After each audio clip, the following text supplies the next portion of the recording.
Saudi अरब के Prince अल वलीद बिन खालिद बिन तलाल, जिन्हें सब स्लीपिंग प्रिंस के नाम से जानते थे, अब इस दुनिया में नहीं रहे। 19 जुलाई को सऊदी अरब के रॉयल कोर्ट ने यह बताया कि उनका निधन हो गया। करीब 20 साल तक वो कोमा में थे। कौन है स्लीपिंग प्रिंस? अल वलीद का जन्म अप्रैल 1990 में रियाद में हुआ था और वो प्रिंस खालिद बिन तलाल के सबसे बड़े बेटे थे। उनके पिता सऊदी रॉयल परिवार के बड़े नामों में शुमार हैं और मशहूर बिजनेसमैन प्रिंस अल वलीद बिन तलाल के भाई हैं। 2005 में अल वलीद जब 15 साल के थे तब वो लंदन में मिलिट्री ट्रेनिंग कर रहे थे। तब अल वलीद की कार का एक्सीडेंट हो गया। हादसे में उनके सर पर गहरी चोट आई, जिसकी वजह से वो कोमा में चले गए। इसके बाद वो कभी होश में नहीं आए। वो रियाद के किंग फैसल स्पेशलिस्ट हॉस्पिटल में 20 साल तक बेड पर रहे। डॉक्टरों ने अल वलीद को बचाने की बहुत कोशिश की। डॉक्टर्स की बड़ी टीम को उनके इलाज में लगाया गया। 3 अमेरिकी और 1 स्पेनिश डॉक्टर ने उन्हें बचाने की कोशिश की, लेकिन कोई फायदा नहीं हुआ।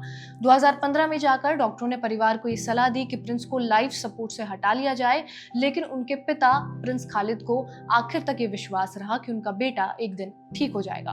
उन्होंने डॉक्टरों की सलाह मानने से इनकार कर दिया। फिर भी जब कभी अल वलीद का हाथ या सर थोड़ा सा हिलता, वो खबर बन जाती। लोग सोचते कि शायद कोई चमत्कार हो जाए और उनकी जान बच जाए। उनके ठीक होने की कई बार अफवाहें फैली, लेकिन उनके परिवार ने उन्हें खारिज किया। 2019 में उनकी चाची प्रिंसेस रीमा ने एक सोशल मीडिया पर वीडियो शेयर किया जिसमें अल वलीद अपना सर हिला रहे थे। उन्होंने इसे सोशल मीडिया पर जब डाला, इसे देखकर सबको लगा कि शायद वो ठीक हो जाएंगे। वहीं अल वलीद के पापा प्रिंस खालिद ने कभी हार नहीं मानी। उनका मानना था कि अगर अल्लाह चाहते तो वो उसे हादसे में ही उसकी जान गंवा देते, लेकिन वो जिंदा है तो इसका मतलब है कि अल्लाह उन्हें ठीक कर सकते हैं। वो अक्सर हॉस्पिटल जाकर अपने बेटे के पास कुरान पढ़ते थे और दुआ मांगते थे। परिवार ने अल वलीद के हॉस्पिटल रूम को सिर्फ पेशेंट का कमरा नहीं बनने दिया।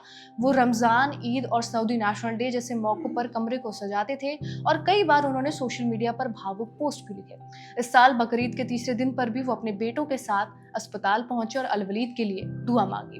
प्रिंस अल वलीद सऊदी अरब के बड़े और रसूखदार रॉयल परिवार हाउस ऑफ साउद से थे। वो किंग अब्दुल अजीज, जिन्होंने आज का सऊदी अरब बनाया, उनके परपोते थे।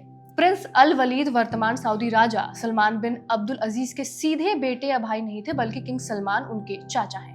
खबर थी कि प्रिंस अल वलीद की देखभाल के लिए उनके परिवार ने हर साल करीब $20 लाख यानी कि 16 करोड़ रुपए खर्च किए। इसमें high tech medical devices, full time nurse और रॉयल कंपाउंड में बने खास प्राइवेट हॉस्पिटल में इलाज का खर्च शामिल था।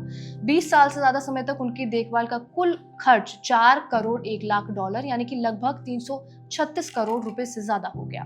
20 जुलाई को रियाद में इमाम तुर्की बिन अब्दुल्ला मस्जिद में असर की नमाज के बाद प्रिंस अल वलीद के अंतिम संस्कार की नमाज अदा की जाएगी। मेरा नाम है रिया, कैमरे के पीछे निवेदिता। धन्यवाद।